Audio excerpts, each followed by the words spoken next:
Hello friends, welcome to Lawputri YouTube channel. Today we are going to learn about the most important terms in public international law, that are extradition and asylum. So let me give you the pointers of today's video. First of all, we gonna cover what exactly asylum and extradition means, the rules and procedures which are to be followed for the purpose of asylum and extradition, and the difference between asylum and extradition. So first of all, let's start with the term extradition. So basically, in international law, extradition refers to a process of surrender of an individual who is alleged or a criminal or a convicted criminal by one state to another state. So basically, it is a process of bringing back someone who ran away from one country after committing a crime to another country. So basically, we can see the major components of extradition, or we can say the grounds for extradition can be person who was demanded extradition should be under investigation, or a person is under trial, or can be a convicted criminal. So for the purpose of extradition, two major doctrines are followed. First of all, there is a doctrine of speciality, and secondly, there is a doctrine of double criminality. So now the rule of speciality states that a person who is extradited to a country for the purpose of trial on the ground of particular criminal offences may be tried only for those listed offences and not for any other pre-extradited offences. Let me elaborate my point. It means if that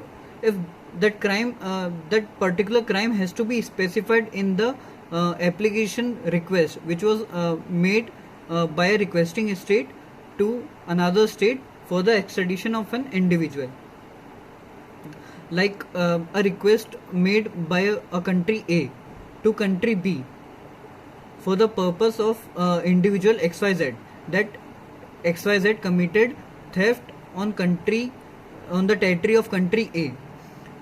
Then he flew to country B. Now the request is made to country B to extradite. Now when the person is extradited to country A prosecuted him under robbery, dacoity, mischief, and various other laws of that country. So this extradition will not stand on merits. Secondly, the doctrine of double criminality.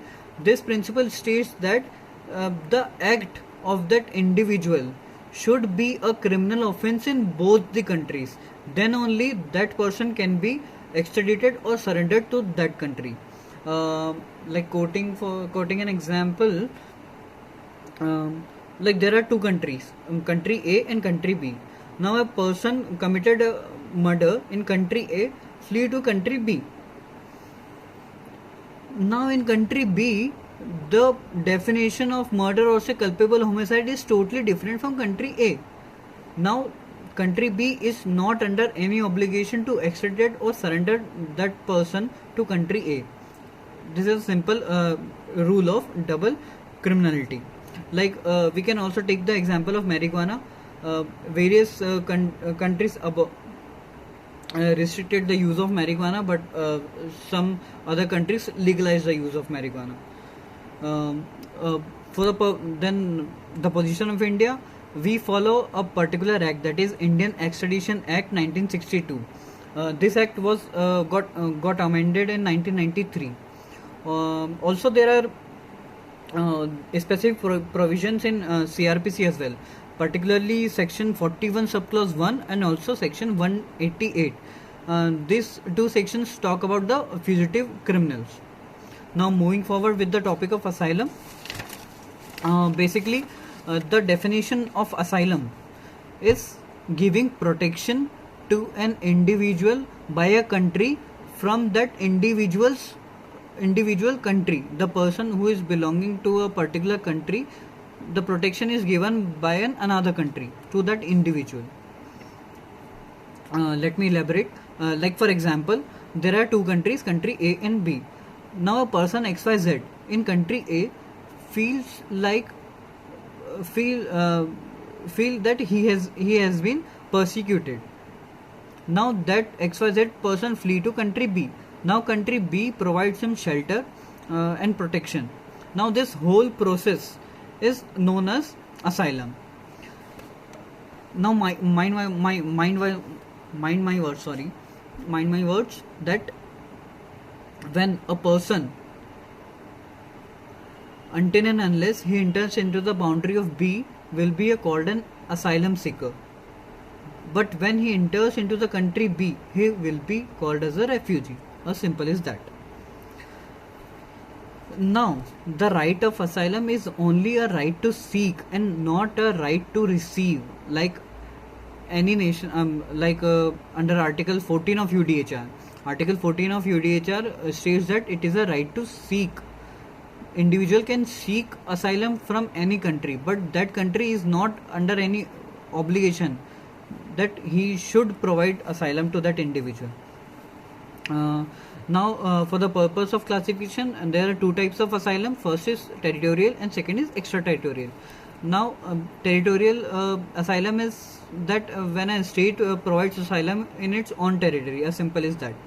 But when extraterritorial is particular, slightly different.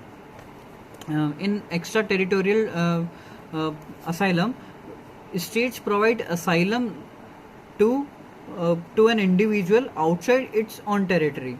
Like if a country have an embassy in other country, then that country can provide asylum to any individual in that country. So it will be called as an extraterritorial asylum.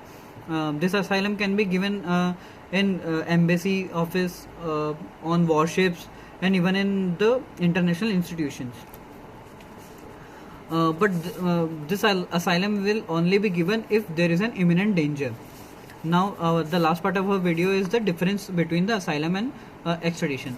First of all, the first and foremost difference is of the purpose. Asylum is given for the protection of an individual, while extradition is for the purpose to punish an individual or the culprit. Secondly, asylum is related to a sovereign state and an individual, but extradition is related or a treaty between two sovereign states. The third is that in asylum we have a classification of territorial as well as extraterritorial, which is also known as diplomatic asylum. But in extradition there is no such classification. Also, yes, the last and most important is that asylum does not depend on the nature of a crime of a person who seeks asylum.